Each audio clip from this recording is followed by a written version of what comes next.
The Dawn of Freedom, Unveiling the Dramatic Rise of African Independence.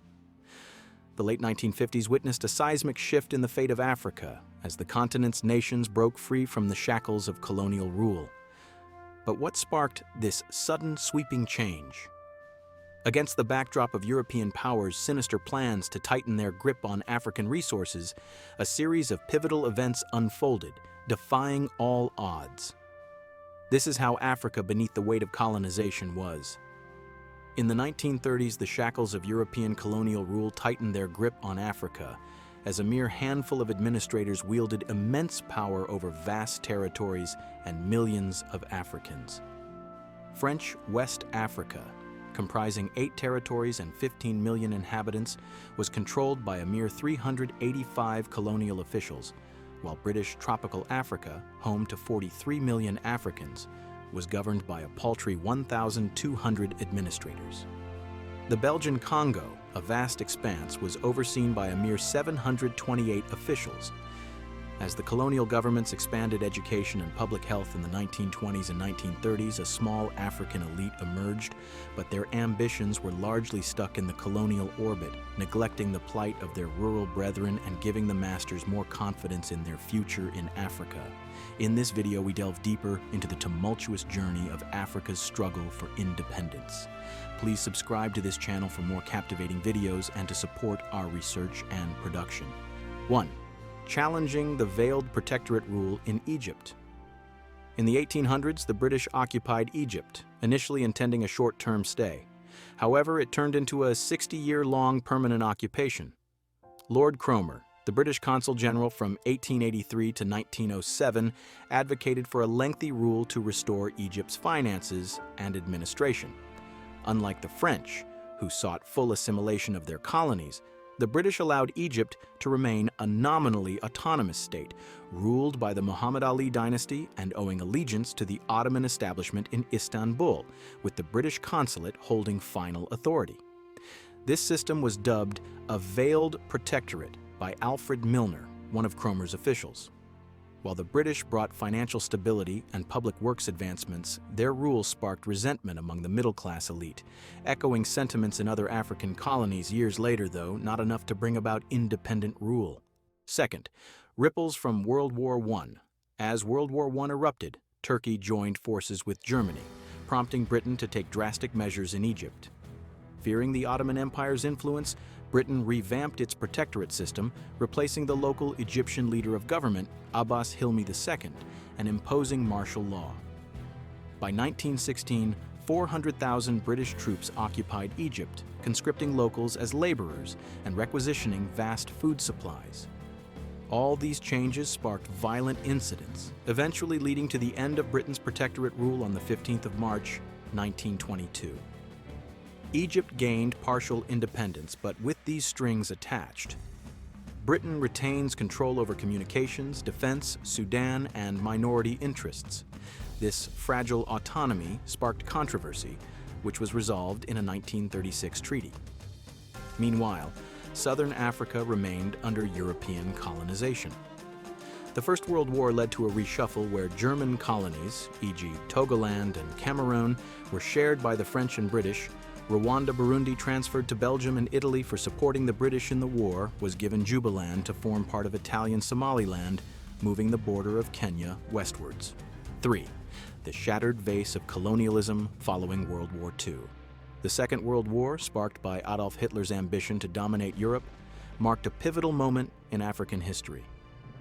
As European powers clashed, African soldiers fought alongside their colonial rulers, while others toiled behind the scenes as laborers. By 1945, only a handful of African nations, Egypt, Ethiopia, Liberia, and South Africa, under white minority rule, remained independent. The British and French, with 14 and 15 African territories respectively, sought to exploit their colonies for post-war recovery. However, the French employed an astute strategy, that is, to continue ruling their colonies as part of La Plus Grande France, and absorbing African elites into their system and granting them citizenship, thereby quelling independence movements in Francophone Africa. A major effect of World War II was that colonial empires, particularly Britain and France, paved the way for a new world order. The rising superpowers, Russia and the USA, championed the cause of anti-colonialism, insisting that colonial powers prepare Africans for self-governance. The emergence of Russia as a world power sparked a wave of socialist and Marxist ideologies, particularly in French colonies. The defeat of European powers in post-war Asia further fueled the flames of decolonization in Africa. In World War II, the Japanese overrun Southeast Asia, pushing the British out of Hong Kong, Malaya, and Burma. The Dutch were defeated in Indonesia. The fall of Singapore marked the worst defeat in British history, and the French were defeated in Vietnam. Some Africans had fought on the side of the French in Vietnam, for example, Ben Bella, leader of Algerian Revolution, and Jean Bedel Bokassa, later president of Central African Republic. The defeat of the white men by yellow people encouraged black people to begin on a struggle back home. The independence of India and Pakistan in 1947, achieved through Mahatma Gandhi's nonviolent resistance, inspired African nationalists to fight for self-determination. Notably, Kwame Nkrumah and others adopted Gandhi's method. The aftermath of World War II also saw the formation of the United Nations, which enshrined the principle of self-determination in its 1945 charter. This principle was first articulated in the Atlantic Charter, signed by Winston Churchill, which called for the independence and improved livelihoods of colonized peoples. European powers, however, were still not willing to give African colonies their independence. Fourth, African nationalism on the rise. During World War II, African elites saw the Atlantic Charter as an opportunity to demand political rights. Meanwhile, ex-servicemen returned home with new skills and expectations, only to find limited opportunities. The war itself had led to economic expansion in Africa, creating jobs in places like French West Africa, thereby causing mass migration to cities, which ultimately resulted in unemployment in big African cities.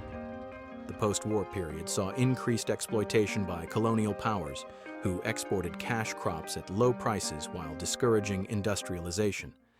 These economic hardships fueled African nationalism across the continent. As a result, Africans demanded industrialization, leading to a surge in nationalist movements. The wind of change unfurls as the Gold Coast leads the way. In the British colony of Gold Coast, modern-day Ghana, a beacon of progress shone bright, boasting excellence in education, thriving cocoa production, and a rising elite class. Amidst this backdrop, a courageous leader emerged, Kwame Nkrumah. He rallied the educated elite, demanding self-government now. Despite imprisonment and setbacks, Nkrumah persevered, eventually winning elections to enter Ghana's parliament. This pivotal victory paved the way for Ghana's independence on March 6, 1957, making it the first sub-Saharan nation to break free from colonial rule. In the scorching deserts of North Africa, a maelstrom of resistance was brewing for the French.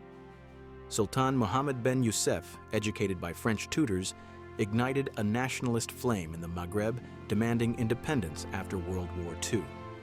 France, wary of losing its grip, viewed Morocco and Tunisia as expendable, but Algeria as indispensable. After relentless local pressure, France relinquished its hold, returning the exiled Sultan of Morocco in 1955 and granting Morocco independence in 1956. Tunisia followed soon, however. Algeria would only be free after 6 years of brutal civil war. Amidst these losses, France's grasp on l'Afrique noire remained unyielding. But fearing Algerian-style upheaval, de Gaulle offered reforms, proposing a Franco-African community in 1958. Guinea, led by the fearless Ahmed Sékou Touré, defiantly rejected the offer, opting for full independence instead. France responded with an immediate exodus of 3,000 officials and a devastating destruction of property, leaving Guinea crippled to forge its own path. Belgium, in a surprising turn of events, hastily relinquished control over Congo on June 30, 1960, expecting the newly independent nation to falter and eventually seek their guidance. However, this decision sparked a chain reaction of devastating consequences that would rival those experienced by few other African nations. Meanwhile, as African countries agitated for independence from British and French rule, Portugal's dictator Salazar vowed to hold on to his nation's African territories. By 1960, Luanda, Angola's capital, had swelled to become the third largest city in the Portuguese Empire, boasting a significant white population of 200,000.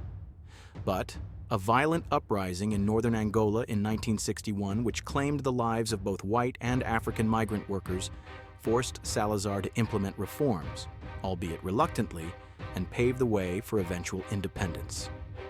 6. The dawn of independence.